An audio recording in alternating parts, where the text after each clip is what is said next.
Your child wants to talk about Minecraft again, or dinosaurs, or the complete career statistics of every NHL player since 1987.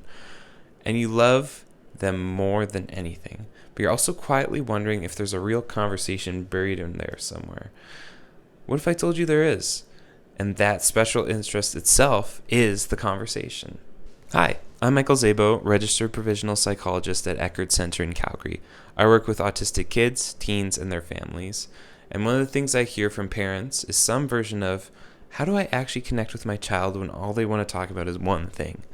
Today, I want to share what that special interest is really telling you about your child and what you can do with that. First, I want to reframe how we think about special interests. The word obsession comes up a lot, and it carries this kind of clinical, worrying weight. But a special interest is not a compulsion, and it's not avoidance. Research on the autistic brain shows that autistic individuals tend to have a stronger reward response to non-social topics and activities, things like their special interest, compared to social rewards like approval or praise. That's not a deficit. It means the brain has found something that genuinely works. When your child is deep in their interest, they're often in one of their most calm and regulated states. It's not pulling them away from the world, it's where they're finding a little bit of who they really are.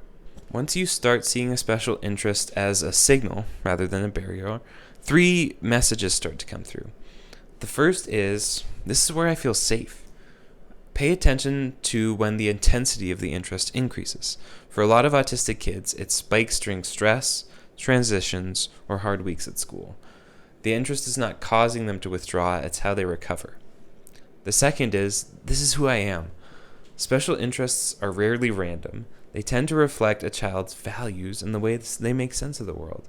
A kid fascinated by history could be deeply drawn to fairness and cause and effect. A child who reads every book in the series could be working out something about belonging or loyalty.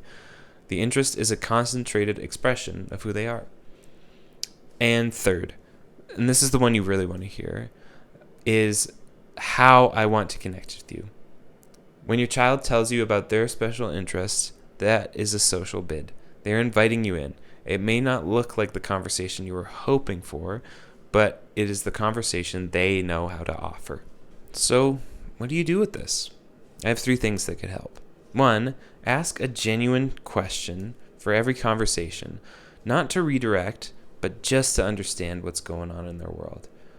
Maybe something along the lines of, what makes that your favorite character? Or how did you figure that out? Let them know you're actually curious. 2, notice when the intensity spikes. If your kid retreats harder into their interests during a difficult week, that's information that something is probably hard right now, even if they can't say it. 3, let them teach you something. Ask them to explain one piece of their interest as if you know nothing, and then actually remember it. Bring it up later. That experience, being taught by your child and having them see that you remembered, is one of the most powerful ways to build connection. 4, resist the urge to pivot. When we redirect away from the special interests toward what feels like a real conversation, we accidentally signal that their most comfortable way of engaging isn't welcome. Try staying in their world a little longer than feels comfortable for you. The connection you're looking for often appears right there. If you'd like support for understanding your autistic child, our team at Eckert Center offers Neurodiversity-Affirming Therapy and parent support right here in Calgary and online across Alberta. There's a link in the description to book a 15-minute consultation. And if this was helpful, maybe you can maybe you can subscribe. We share the content like this every week, and there's a lot more where this came from.